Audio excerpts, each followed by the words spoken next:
ambiente de casa, o que é que ele remete? Frescor, naturalidade, beleza, estética, além de todo o design, são as plantas que inspiram vida em um ambiente estático, não é isso, Tayane? Sim, então tendo conhecimento de todas essas vantagens, né, que as plantas proporcionam para o ambiente interno, estamos aqui hoje para dar dicas de como compor um ambiente interno com paisagismo e que ele seja agradável, bonito e que suas plantas estejam saudáveis principalmente. Por exemplo, essa é uma planta aqui super resistente, né, Tayane? Qual é o nome? Sim, o Ficus elástica. Ele é uma planta muito utilizada em ambientes internos, ele se comporta super bem, tanto em ambientes com muita luminosidade, com incidência solar direta e também com incidência solar mais reduzida. A rega dele é de 2 a 3 vezes por semana e é bastante resistente.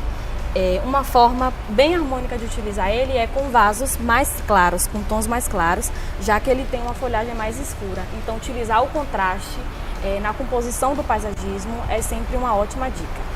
Ou seja, um vaso texturizado, né, com uma planta em tom sólido. Isso. Ou uma planta texturizada em um vaso de tom sólido. Esse contraste vai trazer uma sofisticação, né? Isso, funciona super bem. Utilizar suportes também, né, elevando o seu paisagismo, verticalizando a sua decoração, também é uma ótima escolha, já que você utiliza o seu espaço melhor. Se você tiver um espaço um pouco reduzido, então você consegue aproveitá-lo de uma forma melhor. Utilizar também alguns móveis existentes no ambiente é uma ótima dica, como estantes, aparadores, mesas de centro, sempre utilizando espécies que sejam compatíveis com o tipo de iluminação do ambiente. Essa é a principal dica para você que quer ter o paisagismo no ambiente interno. Mas você, que já trabalha há um tempo com paisagismo, né, e tem esse dia a dia contínuo com as plantas, fala um pouquinho para quem está em casa de algumas espécies que são adequadas para a gente ter no ambiente interno. Falamos um pouco sobre o Ficus elástica. Temos o asplênio, que é uma espécie muito utilizada em ambientes internos. Como ele possui uma folhagem com tonalidade um pouco mais clara, ele clareia o seu ambiente. Ele possui também texturas, então eu indico que utilize um vaso um pouco mais liso para você tirar partido desse contraste que já falamos aqui mais um pouco. Temos outras opções? Temos sim, a espada de São Jorge, muito resistente. Ela consegue ficar tanto em ambiente interno quanto externo. Se você tem aquele espacinho que possui iluminação um pouco mais difícil, que tem um móvel na frente, então ela é indicada para aquele espaço que tem iluminação um pouco mais difícil. Se você tem um móvel na frente ou ela um pouco mais escondida, então a espada de São Jorge ela se comporta muito bem em ambientes com a luminosidade um pouco reduzida. Acho que até para aquele cantinho embaixo da escada que você nunca sabe o que fazer e quer fazer um jardim de inverno, é uma dica, né?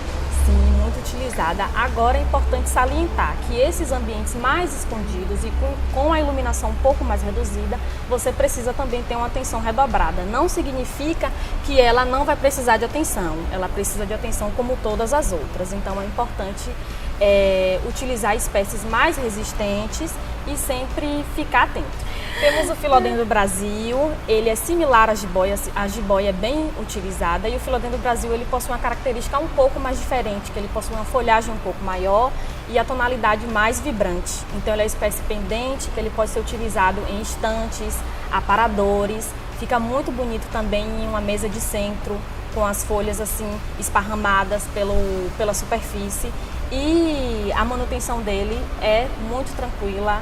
Rega 2, 3 vezes por semana e ele fica muito bem em ambientes internos. Nos dias mais quentes, indica-se que borrife um pouquinho de água nas suas folhas. Olha, eu tenho certeza que todo mundo que está em casa aí está anotando.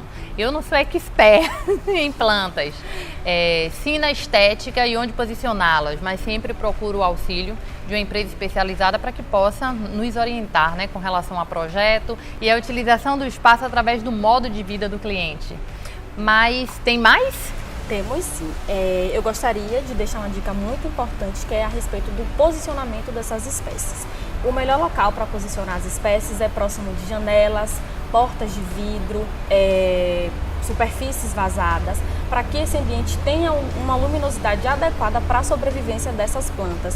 né? O ideal é que seja um espaço bonito, acolhedor, elegante, mas também que as plantas tenham saúde, e a luminosidade é imprescindível para isso. Por mais que elas possam ficar em ambientes internos, essa luminosidade faz toda a diferença. A ventilação também, né? Cruzada. É o que a gente já pensa na hora de planejar os ambientes, né? Que a gente tenha uma ventilação cruzada para que as pessoas possam estar ali de uma forma aconchegante, sem precisar estar com o ar-condicionado ligado o tempo inteiro. Da mesma maneira, funciona com as plantas, né? Sim.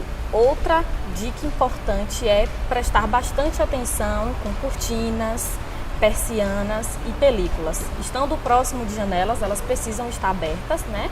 Para proporcionar luminosidade e também a ventilação, como a Bruna acabou de falar. Tayane, muito obrigada. A intenção justamente desse programa é trazer dicas para vocês que estão em casa e falar tudo sobre o universo maravilhoso da arquitetura e do design. Fica aí ligadinho que no próximo bloco temos muito mais.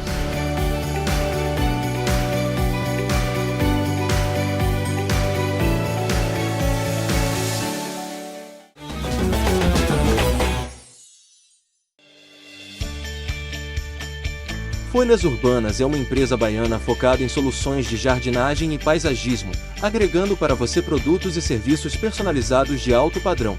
Criamos e implantamos projetos paisagísticos, fazemos manutenções cuidadosas de jardins e criamos